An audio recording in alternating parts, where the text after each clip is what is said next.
So I spend 100% of my time with defined benefit plans, and the clients we work with are almost always aiming at a lower risk future.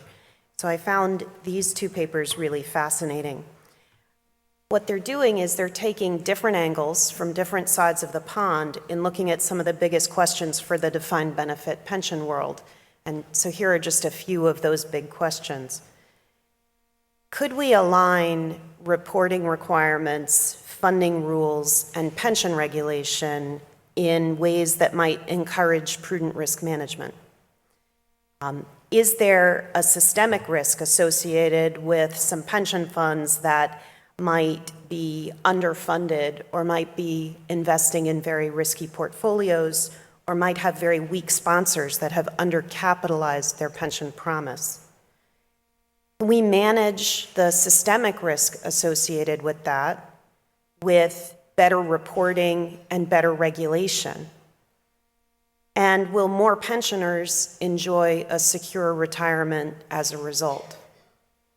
So those are some questions that are very, very worth coming together to discuss. And in the time that I have to share some thoughts and discuss these papers, what I want to do is focus not on each paper in isolation, but rather on what they say when you take them together about finding the right way to measure pension liabilities and what risk management behaviors might follow if we had the right way to measure pension liabilities. So one of the perhaps most surprising things is you might find that I agree with Carl a lot more than anyone will expect. Carl is probably going to find that surprising too. Okay.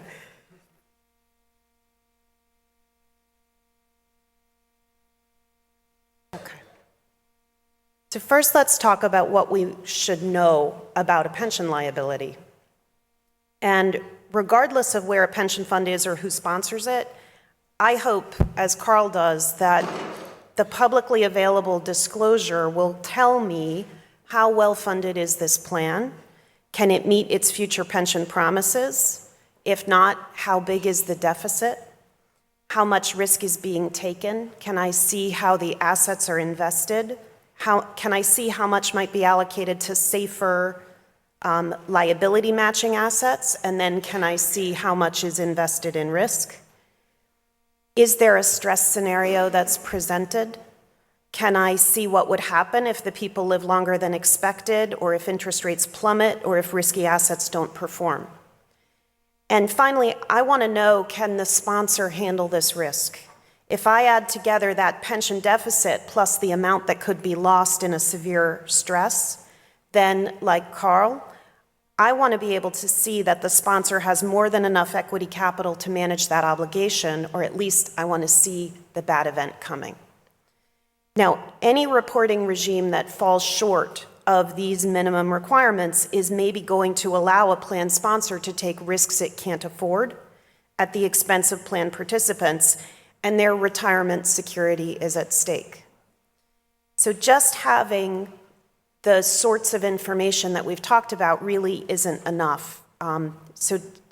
As Carl said, how that information is calculated, what assumptions are required in preparing the calculations will be crucial to making a good measure for pension liabilities. And the question, why? It's because the sponsor really ought to be managing risk in a manner that's consistent with their financial reporting. We always look for that link, may not see it, but we expect there should be a strong link between how a pension liability is measured and whether it encourages prudent risk management. So the authors from SEI have gone looking for such a link between the way a liability is reported on a mark-to-market basis and the risk management approach. And it's interesting that we haven't observed very many US companies who adopt the mark-to-market approach then moving to a lower risk framework or moving to a lower risk or different risk management paradigm. But there should be a link between how you report and how you manage risk. And it may be that it just takes time to emerge. And it may be that it comes about because key stakeholders might express concern about the volatility that they see when real results are reported. It may come about because of competition, because others in your competitor set and in your peer group have done something about their pension risk, and now you have to follow suit. So all of those could drive us to a better place over time if only people can see what's going on with that liability. Now, if liabilities are measured with some transparency and with some conservatism, like in the Mark-to-Market framework, that's a good thing. But there can be too much of a good thing. So measures that have too much conservatism may go beyond encouraging prudent risk management. They might actually discourage prudent risk taking that is good for everyone, as Peter said. Now, the reason this is so important is the right measure for pension liabilities should point toward an appropriate amount of risk, not too much, and hopefully not too little either. So in the paper by Professor Van Hoel, the focus is on solvency measures, and those are founded, as he said, on the market-consistent valuation principles. And since market-consistent is also known as risk-free, we run the risk that these measures go too far and discourage prudent risk-taking that's a net benefit for plan participants and plan sponsors and society. So in other words, pension funds do some very productive investing, as we heard earlier about infrastructure investing. So driving pension funds toward too low a risk profile might result in a net loss to society. So what I'd like to do is turn to a comparison of the pension liability measures that have been addressed in both of these papers and see how they stack up in meeting these criteria for what we think would make a good liability measure.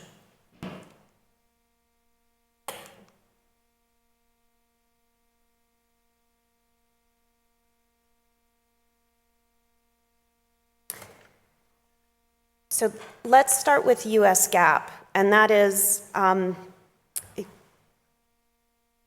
US GAAP is really where the most useful information appears on the balance sheet. So in US GAAP, there is basically a mark-to-market balance sheet.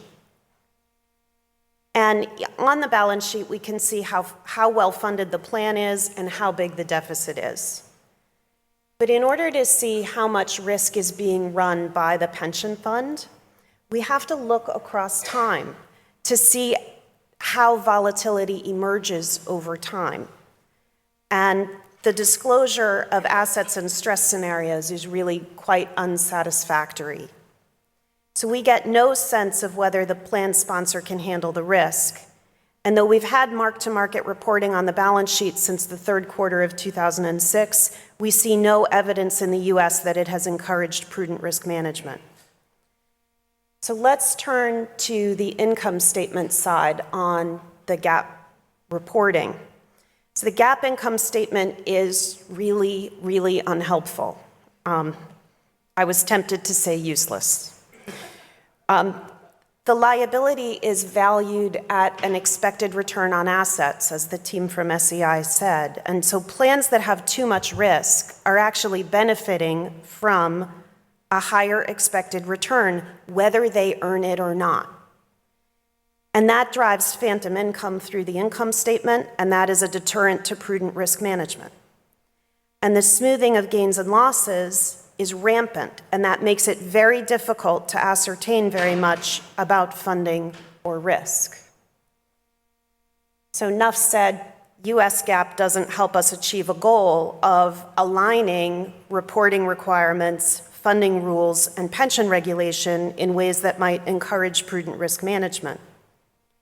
So let's look at whether mark-to-market might be better. Well, mark-to-market certainly provides good information about funded status and deficits, and that information is presented consistently on the income statement and the balance sheet. And what that means is mark-to-market gets rid of the worst things about US GAAP, which are excessive smoothing and the use of expected returns to drive income.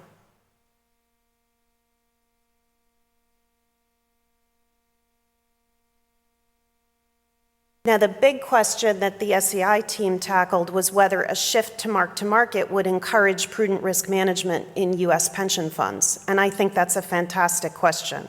So like the authors, I also thought that when we saw some U.S. pension funds shift to mark-to-market, that they would also then change their risk management practices and move to lower risk investing. But they haven't done that.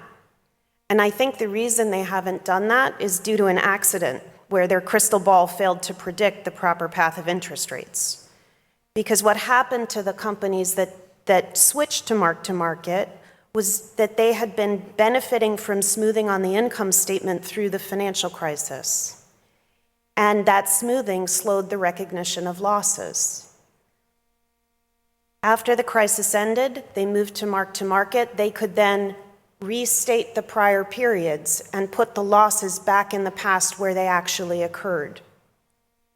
Then they could move into the future free from that baggage. There was, as the team from SEI said, there's no economic change here. It's just restating the past and going into the future without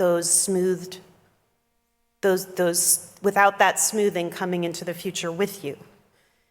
Now, had rates risen and markets cooperated, I believe those pension funds would have de-risked. But the crystal balls were very, very cloudy, and rates fell instead. So those pension funds that are now on mark-to-market footing and showing this volatility for all the world to see, they have probably delayed their shift to more prudent risk management. They may make the shift later when the economics work better, when perhaps interest rates may be higher. Now, this example pinpoints why US GAAP is falling short. It demonstrates that there's too little transparency, and it's combined with overly aggressive assumptions, and it allows this disconnect between reporting and risk management that's unhelpful to a lot of stakeholders. So let's cross the pond and go to the other end of the spectrum. So as Carl said, the Solvency II framework was developed for insurers, and if applied to pension funds, it would provide a very robust measure of funded status and deficits, risk, and capital requirements.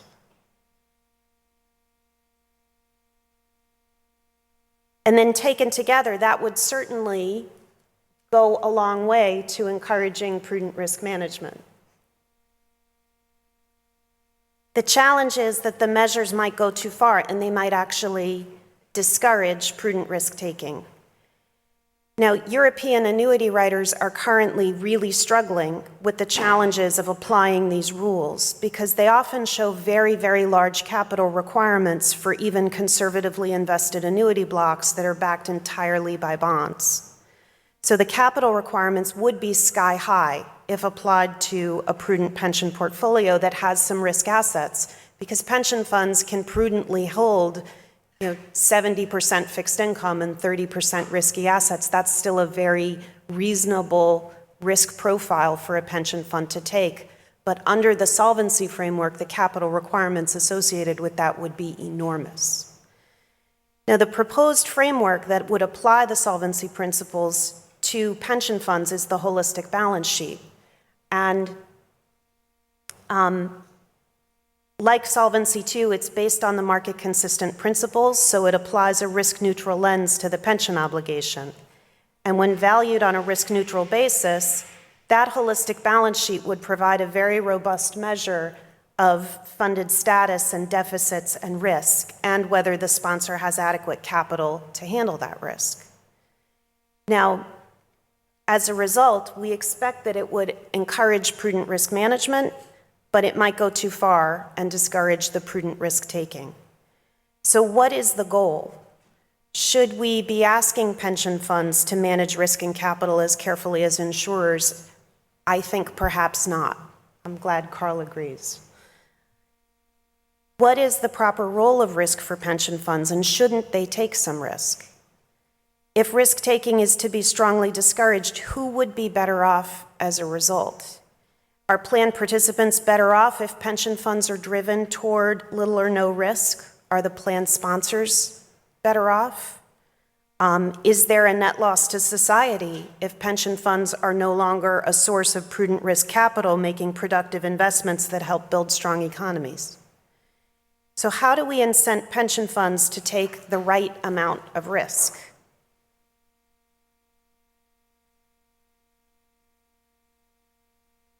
And the question that these papers really got me thinking about was, what is the right measure for the pension liabilities? And if the 4 measures we've articulated today aren't the right ones, where do we look to find something else?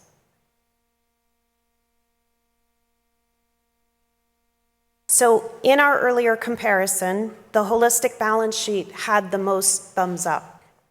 So it makes good sense to start there in defining something else. And we can then go through and look at each instance where the holistic balance sheet approach might create disincentives to productive lending that most pension funds could safely do. Now, the liability measure and discount method are very important.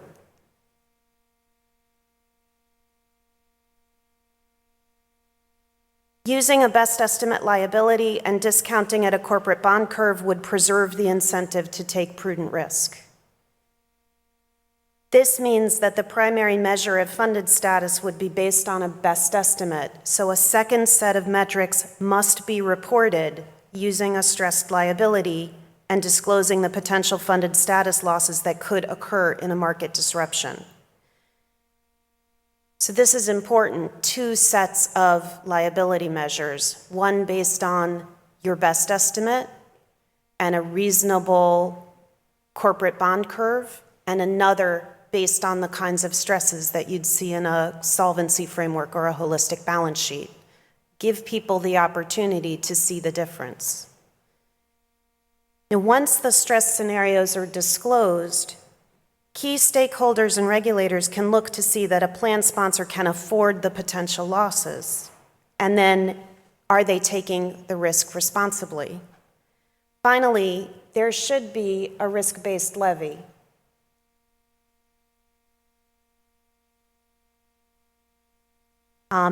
And that would be paid by all pension sponsors, because that would create a real cost for bad actors. They would have to make higher payments if they present high risk based on deficits or asset risk or sponsor credit quality. And the risk-based levy would support something like the Pension Protection Fund, just like the one in the United Kingdom, to ensure that there's a safety net for pensioners whose employers become insolvent.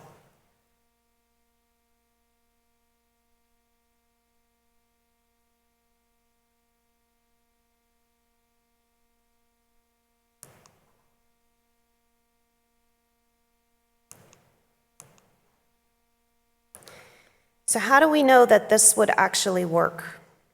I mean, surely it would have to be an improvement over the current circumstances that we have here in the US, where risk-taking abounds and funded status volatility has been extreme, as shown here in the red line. So one way we know that this might work is that it must sound very, very familiar to Lady Barbara Judge. It is, in fact, quite similar to what they do in the UK.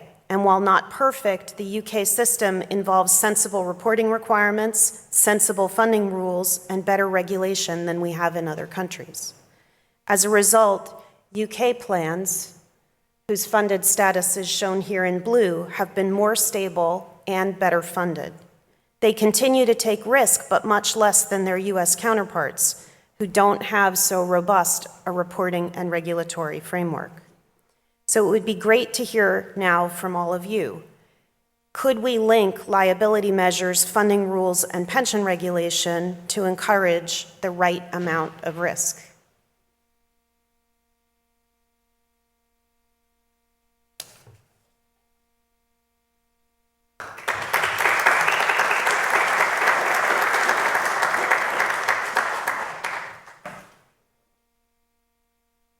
That was excellent. The papers are excellent and the discussion, thank you.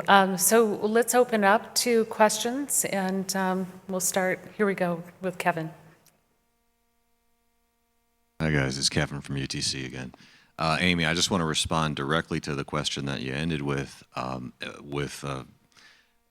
We have to be careful about the regulatory regime because the regulator in the UK has two mandates, right? One of those is to avoid calls on the PPF. So I, in the UK, representative of the employer who needs to negotiate with my independent trustees and being approached with discount rates that are like gilts plus 50 basis points.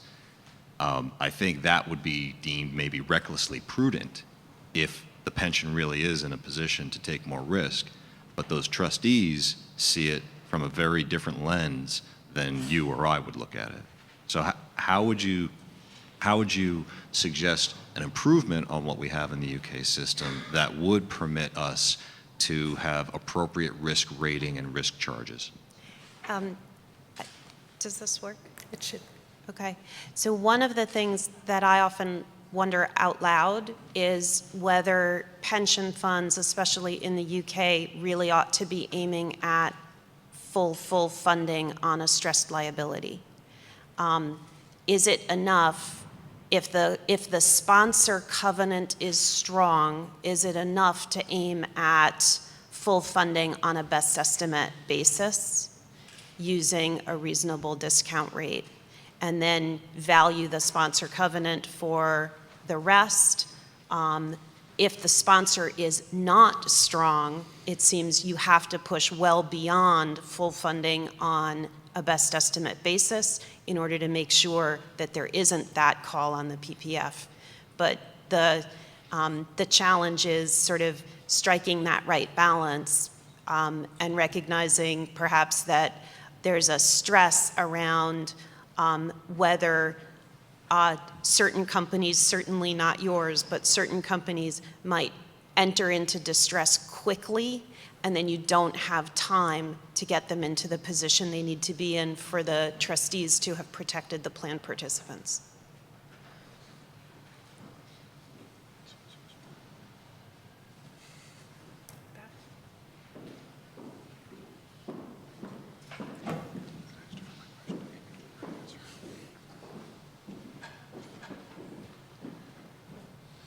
So one of the possible solutions, this is Michael Finca from Texas Tech. One of the possible solutions is to give employees or give plan participants the opportunity to accept greater volatility in their pension payouts. Why are we not allowing, obviously we want static payments for some employees, but some employees can take greater risk and receive a higher, greater potential pension payment. Why not place that burden on employees rather than on the pension itself? Well, I wouldn't see any difficulty with having a hybrid system. I mean, we have so many different types of hybrid. What I believe is important is that there is transparency, that people know how the system works. And that may not be true today everywhere. So I think that if I know that there is some volatility and we need to find some mechanism to make sure that the volatility is not too big, because that's also an issue, I wouldn't have in principle a problem with that. Love to hear SEI's response to that. Well, I mean, clearly it's problematic now having the corporation bear all the risk, and that's going to kill these plans. It's killing them now. And the traditional DC 401k plan hasn't worked very well for the investors. So some hybrid plan like a cash balance plan where there's some shared risk, I mean, it certainly makes eminent sense. Why there aren't more of them is disappointing. Jim? I'm reminded of something very prophetic that Jim Moore from PIMCO, that Doug Love said 15, 20 years ago, that the problem with pension accounting is the conflating of valuation and capital budgeting.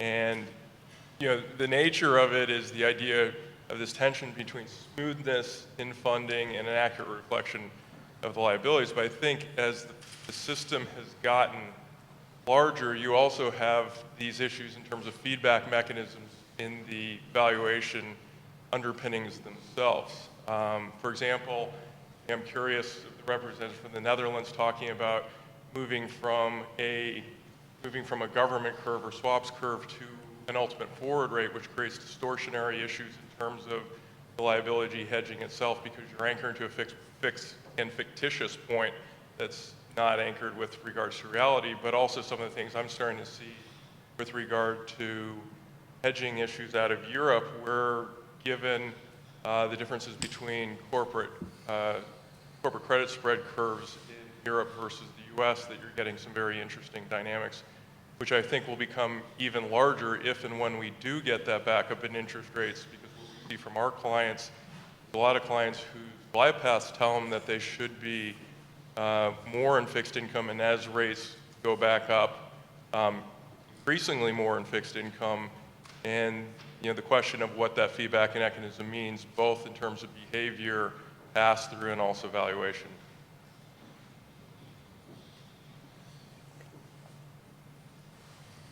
Well, I believe that also the question of matching is very important. If you have a long-term liability which is fully matched, with an investment, then the question is, should you attach so much importance to spread risk? And should you not concentrate on default risk? I think that's an issue. Also, it's a question of match to what, right? I mean, it was one thing when first it was a government curve, then it was a cost curve, the government curve was too low, and then at the very long end, this fictitious rate, because either or both of them were too low, and then you get to first effect you only see 3, 4, 5 years down the road. And I worry a little bit of that when you start moving away from things that are sort of clearly defined in the blank. We don't know the impact. Comments? Any other questions? Yes. Nobody else has a question? Go ahead.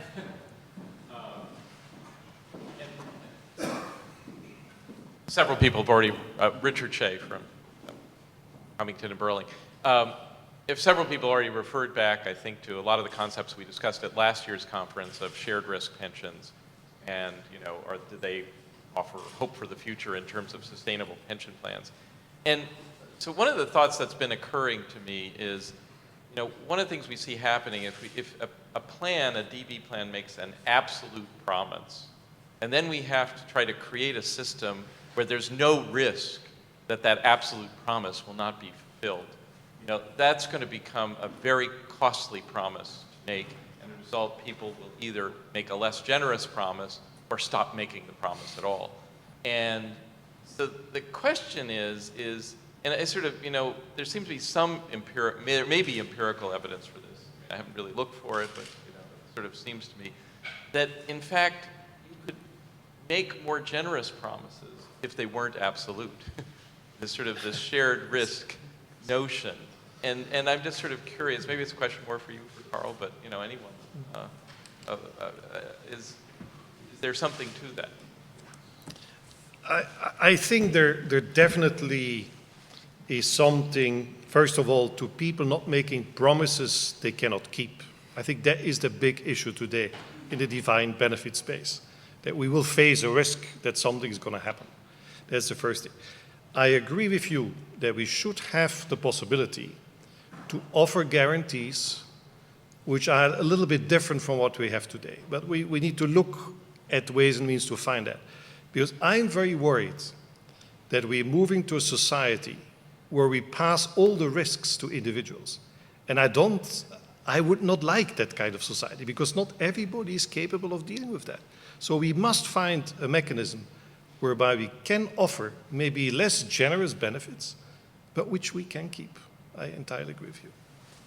Well, what I was saying is maybe the promise, which is more aspirational than fixed, could be more generous because it isn't fixed. Do you see what I mean? Well, you could have a combination of both. Yes. I have to throw a question into SEI. In terms of defined contribution, would you say that you can also look to a liability to find the liability and manage to it, as you've talked about with DB, with LDI, as well as risk parity approaches? Sure. Consider that the mentality of a DB plan, even though it hasn't been well managed in and of itself, some of those apply to a DB plan in terms of really looking at the liability and investing toward that, as opposed to investing in kind of an asset-based approach makes Makes a lot of sense. And I think back to your earlier point, I mean, one of the challenges with the promise, so to speak, is a lot of people who make them, they're making 20-year promises, but they can't predict their business 5 years out. And the mismatch there is, I think, not well appreciated by most plan sponsors. If you ask them what their business looks like within a 95% confidence interval, they can't give you a number. And GM's failure to deliver on the pension wasn't so much that they overpromised, but their market share dropped in half. Their ability to fulfill that promise completely changed. You can say that wasn't a completely unforeseeable event. And do more people than just the shareholders bear some of that cost is not an unreasonable discussion to have. So I think these issues you bring up are very good ones, and one that most plan sponsors don't well appreciate because of their time horizons are just too limited. That's a problem compounded by the fact that most plans' business risk is going to be highly correlated with their surplus risk given the way that they allocate their pension plan assets. So they will be forced into higher contributions at the most inopportune time. I know we have a couple more questions. So, Olivia Mitchell, I just wanted to raise a concern from the behavioral finance arena around telling participants that their future pensions are going to be uncertain. If you talk to the Dutch guys that designed the defined ambition plans, when time came for the benefits to be adjusted, everybody said, we didn't know benefits were going to be adjusted, even though apparently it was communicated. We know that people are very financially illiterate, partly because it behooves them to be so. And then when they get to retirement and their benefits have to be changed, then there's a huge political pushback to make sure that the benefits are not changed. So I'm sympathetic to what you're saying and to what the rest of the folks here are saying about maybe not making firm promises because they're very expensive. But on the other hand, given the financial illiteracy out there, it's pretty hard to explain to people what risk looks like, or what diversification looks like, or what inflation looks like 20, 30, 40, 60 years hence. So it's a bit of a negative position, but I think it's realistic. I agree completely. I can't imagine telling people, well, you might have this, but because they're going to look at that number and say, oh, that's what I'm getting. So perhaps it's more of a let's under-promise, over-deliver. I know there were other questions back here. David Blitzstein.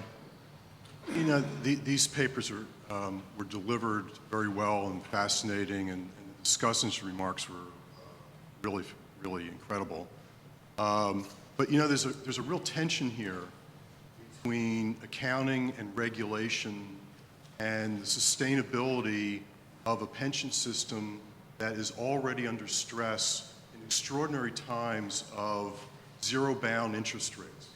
So, we can measure this to death, and the incentives will be to shut down the system because no one can afford zero interest rates.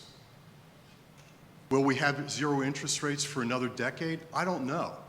But how do we, and the professor raised this whole issue of transition, and I think that is so key to this whole conversation, yet it receives very little research or new ideas on how we transition out of a crisis into a new system that can sustain itself. I mean, if I can just respond to David's comment, I think clearly that's the case for most corporate sponsors. If you made them bulletproof, they would not do it financially. So I mean, that's clearly. On the other hand, I think if the plan sponsors would have approached them in a more conservative framework, being less aggressive investing, they wouldn't have had this roller coaster. Their fatigue factor would be lower, and their desire to get out of them would be somewhat more limited. I think we keep hearing from how expensive the plans are, surprisingly expensive. Well, the costs of them are pretty well defined, I think, actually. What's been expensive is the investment experience. That's been painful. And, but those aren't really well separated in most plan sponsors' mind. They look at them as in cash out of pocket for the plan. And they've had to pay these benefits 2 and 3 times because of what's happened in their investment approach. So I think if they would have approached in some more conservative, 30, 70 type, and just put some more money in incrementally, it might appear to them somewhat cheaper. But clearly you're right, you can kill it in a way that's gonna make them, abandon the plan more rapidly. I would just like to add too, I think it's more about shifting the incentives to look towards the beneficiaries than it is kind of an accounting game.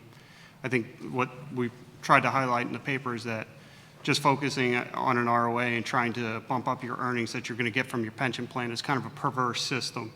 And this is really not to say make it very difficult, but just kind of shift the focus a little bit more to the beneficiaries from that standpoint, from the accounting standpoint. So a few years ago at this conference, we talked about how important it might be for pension funds to engage in risk budgeting, to actually be very focused on their risk profile, how much they might lose, whether they can afford those losses, what would happen, what would their recovery plan look like, and how would they work their way out of a challenging situation if it arose, so that they could moderate the risk that they're taking on the front end and calibrate it to what would be affordable for them. It might sort of bring us to that better place if risk budgeting were part of the thought process. I would like to add that there is also an issue that we think too much in terms of prolonging the past into the future. I think when people are going to work longer, I mean, what we see today is a new pattern of life for the future. And maybe the future pensioners don't need a cash, but they need an elderly home, a nurse, or whatever service. And I think that the industry, and that is true particularly also for the insurance industry, needs to start being a little bit more creative and imaginative in order to prepare themselves, and pension funds would be similarly in terms of preparing the future for people who will live differently from the way we have lived.